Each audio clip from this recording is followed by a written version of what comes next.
Baik Bapak, Assalamualaikum Bapak. Sehat Waalaikumsalam. Pak? Alhamdulillah. Gimana Bu Nuki sehat? Sehat Bapak. Ya, Bapak mohon maaf. Sebelumnya saya ucapkan terima kasih karena sudah mengganggu waktu Bapak.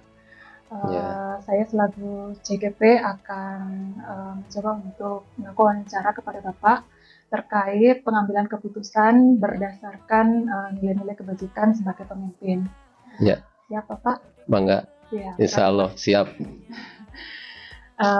Pak, eh, sekolah ini adalah salah satu organisasi besar. Pasti di dalam setiap pelaksanaannya terdapat beberapa permasalahan-permasalahan. Nah, menurut Bapak, bagaimana cara Bapak mengidentifikasi setiap permasalahan tersebut? Apakah masalah tersebut masuk ke dalam dilema etika atau masuknya ke dalam rujukan moral, Pak? Ya, terima kasih Bu Nungki. Memang betul bahwa dalam suatu organisasi, apalagi sekolah besar seperti SMP 9 ini banyak permasalahan. Ya, salah satunya adalah permasalahan yang terkait dengan kasus-kasus dilema etika ya, di mana ada dua kepentingan yang sama-sama mengandung kebenaran ya. Selama ini yang saya lakukan untuk mengidentifikasi kasus-kasus seperti itu, diantaranya adalah dengan banyak mendengar ya, banyak mendengar sambil ngobrol gitu, kemudian melakukan pengamatan ya sebagai salah satu upaya untuk mengumpulkan data gitu ya. Baik Pak, kita lanjut ya Pak. Lalu bagaimana Bapak menjalankan pengambilan keputusan tersebut jika suatu kasus tersebut mengandung nilai-nilai kebajikan yang sama-sama benar Pak, dan itu tidak bisa dilakukan secara bersamaan? Ya, memang tidak mudah ya, tidak mudah mengambil keputusan untuk hal-hal yang dimana dua-duanya mengandung kebenaran. Yang pertama, pada prinsipnya kita berusaha selagi bisa untuk tetap menjunjung tinggi ketentuan atau peraturan yang ada gitu ya. Tetapi ya di saat atau situasi tertentu ya, jika memang diperlukan ya, dengan mengedepankan untuk kepentingan kemaslahatan yang lebih banyak ya, kita bisa membuat pengecualian pada situasi tertentu. Jadi kita bisa membuat sebuah pengecualian ya Pak. Iya. Ya baik Pak, kita lanjut Pak. Lalu kira-kira bagaimana langkah-langkah yang Bapak ambil di dalam setiap pengambilan keputusan terkait masalah dilema etika tersebut? Di antaranya yang pertama tentunya kita mengenali dulu ya, mengenali dulu nilai-nilai yang dianggap saling bertentangan gitu ya, dianggap saling bertentangan dalam situasi tertentu. Kemudian kita juga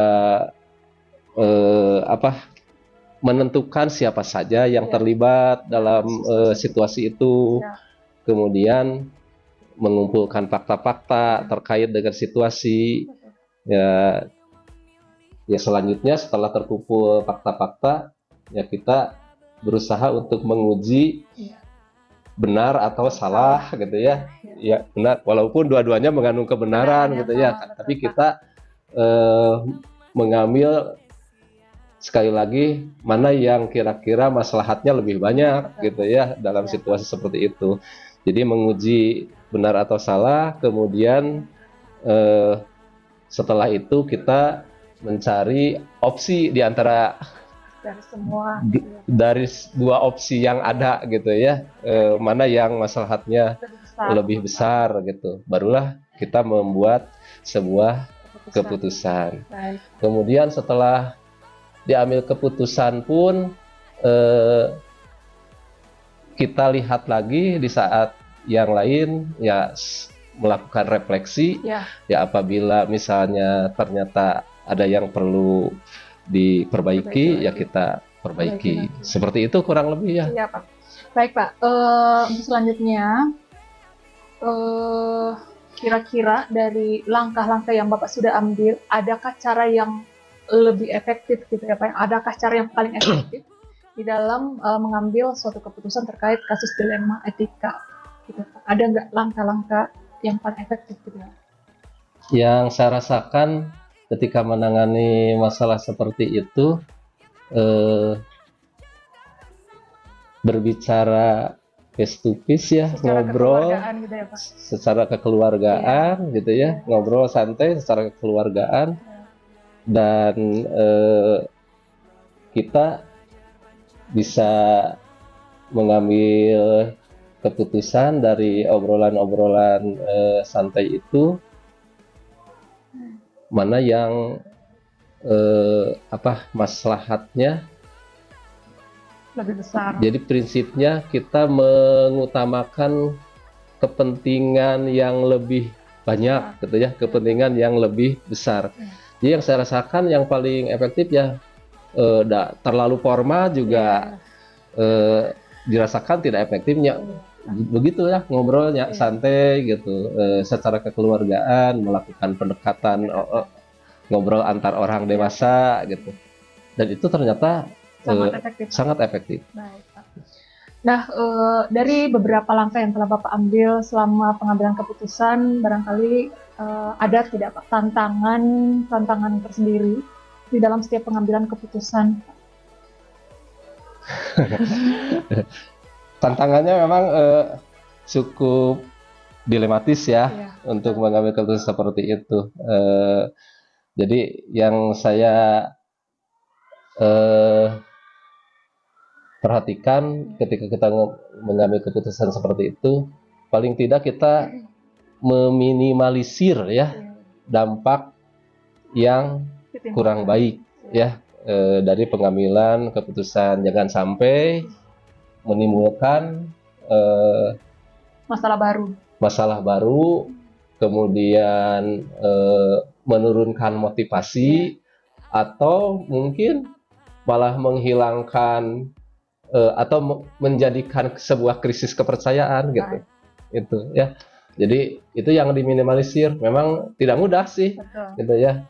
Ada saja dampak ke arah situ. Tapi alhamdulillah selama ini saya menangani hal-hal seperti itu, alhamdulillah bisa terselesaikan dengan baik, dan pihak-pihak yang terlibat di dalamnya alhamdulillah pada akhirnya bisa kembali sama-sama ini gitu ya, beraktivitas, bekerja seperti biasa. Ya Pak, di dalam setiap permasalahan Pak, apakah selama ini Bapak langsung menyelesaikan masalah itu, atau adakah jadwal khusus Bapak di dalam menyelesaikan permasalahan tentang dilema etika tersebut Pak? Kondisional ya. Kondisional. Kalau jadwal secara umum untuk jadwal pembinaan kita memang ada menyusun jadwal, tetapi khusus untuk menangani hal-hal yang berkaitan dengan dilema etika ini ya kita situasional dan kondisional, di mana ketika ada permasalahan itu dan segera harus diselesaikan ya tidak harus menunggu jadwal, ya harus diselesaikan pada saatnya. Jadwal memang disusun, maksudnya jadwal pembinaan secara umum, misalnya dalam apakah 1 bulan sekali atau misalnya berapa ini sekali waktunya. Itu kan sifatnya pembinaan secara rutin gitu ya. Jadi kalau pembinaan mas secara rutin ya terjadwal gitu. Cuma untuk penyelesaian masalah yang butuh penyelesaian segera ya itu mah situasional dan kondisional. Jika harus segera ditangani ya segera ditangani. Jadi tidak perlu waktu waktu lama dulu gitu ya Pak. Harus ditunggu dulu baru kita selesaikan gitu ya Pak. Baik Pak. Di dalam pengambilan sebuah keputusan pastinya Bapak tidak sendiri. Mungkin ada pihak-pihak yang lain yang membantu Bapak atau faktor lain yang bisa membantu Bapak di dalam setiap pengambilan keputusan. Barangkali ada Pak? Ya tentu saja saya juga sebagai kepala sekolah ketika menyelesaikan kasus dilema etika, ada kalanya kan butuh sharing ya betul, dengan orang lain. Tentunya ya sharing dengan orang yang kompeten ya terkait dengan masalah atau kasus yang dihadapi. Kemudian konsultasi juga dengan pimpinan yang meminta arahan dari pimpinan juga seperti itu. Di antaranya ya seperti itu. Jadi kita saya juga sebagai kepala sekolah tidak sendirian gitu ya.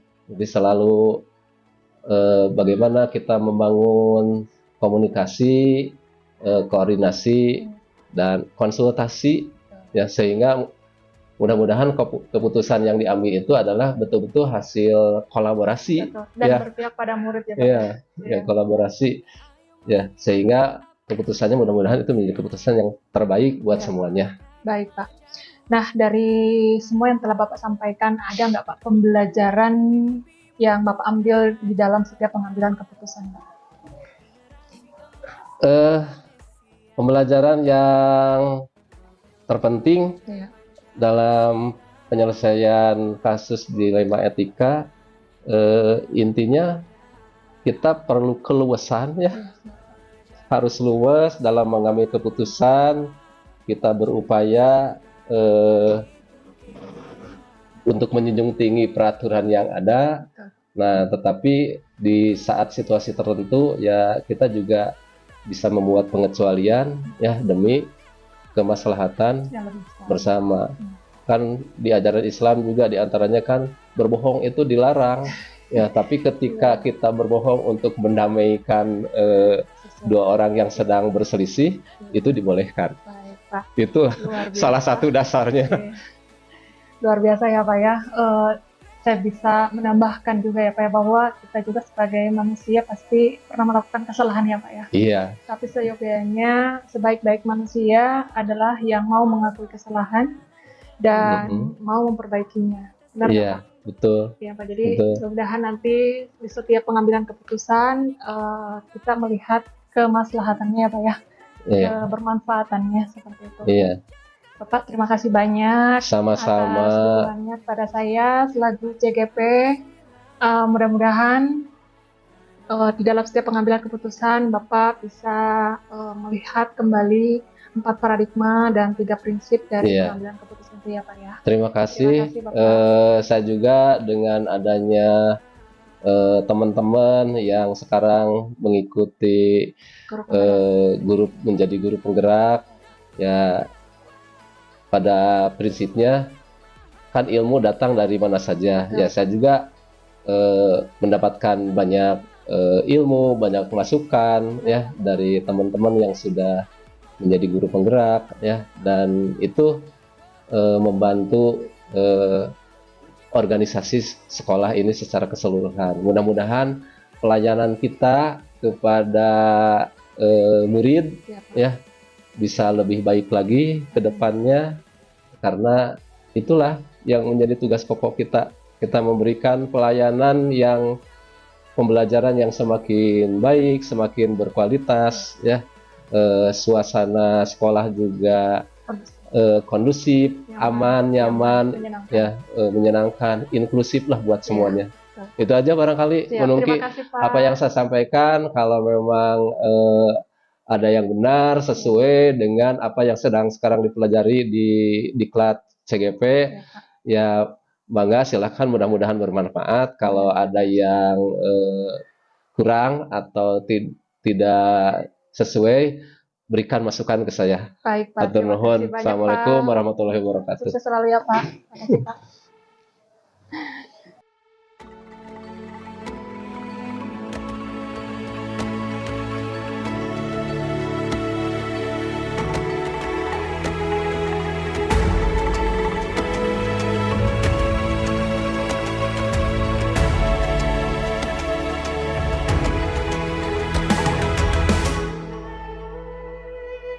Ayo memilih apa yang kau suka.